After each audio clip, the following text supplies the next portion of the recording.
First reading. A reading from the book of Judges, chapter 11, verses 29 to 39. The Spirit of Yahweh was on Jephthah, who crossed Gilead and Manasseh, crossed by the way of Mizpah in Gilead, and from Mizpah in Gilead crossed into Ammonite territory. And Jephthah made a vow to Yahweh, if you deliver the Ammonites into my grasp, the first thing to come out of the doors of my house to meet me when I return in triumph from fighting the Ammonites shall belong to Yahweh, and I shall sacrifice it as a burnt offering. Jephthah crossed into Ammonite territory to attack them, and Yahweh delivered them into his grasp. He beat them from Aror to the border of Minnith, 20 towns unto be Abel Keramim. It was a very severe defeat, and the Ammonites were humbled by the Israelites.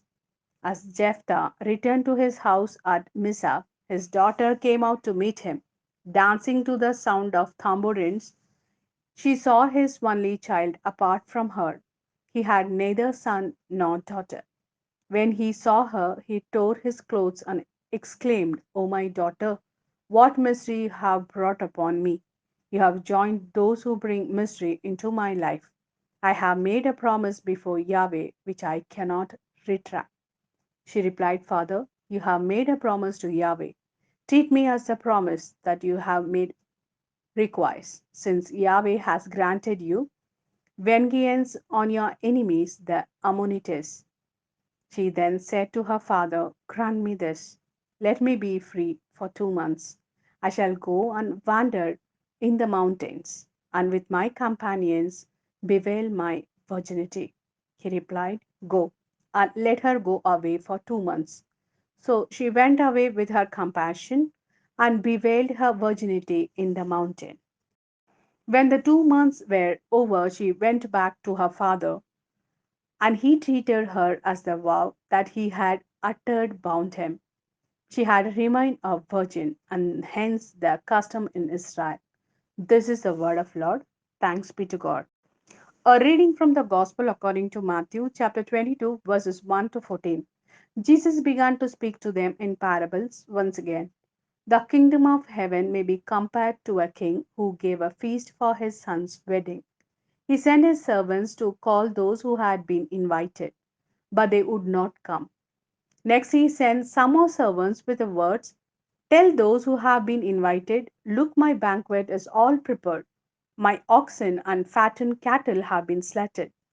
Everything is ready. Come to the wedding. But they were not interested. One went off to his farm, another to his business, and the rest seized his servants, maltreated them, and killed them. The king was furious. He dispatched his troop, destroyed those murderers, and burned their town. Then he said to his servants, The wedding is ready, but all those who were invited proved to be unworthy.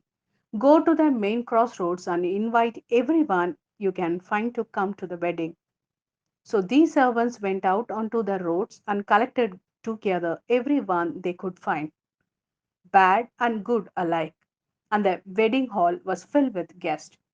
When the king came in to look at the guests, he noticed one man who was not wearing a wedding garment, and said to him, How did you get in here, my friend, without a wedding garment?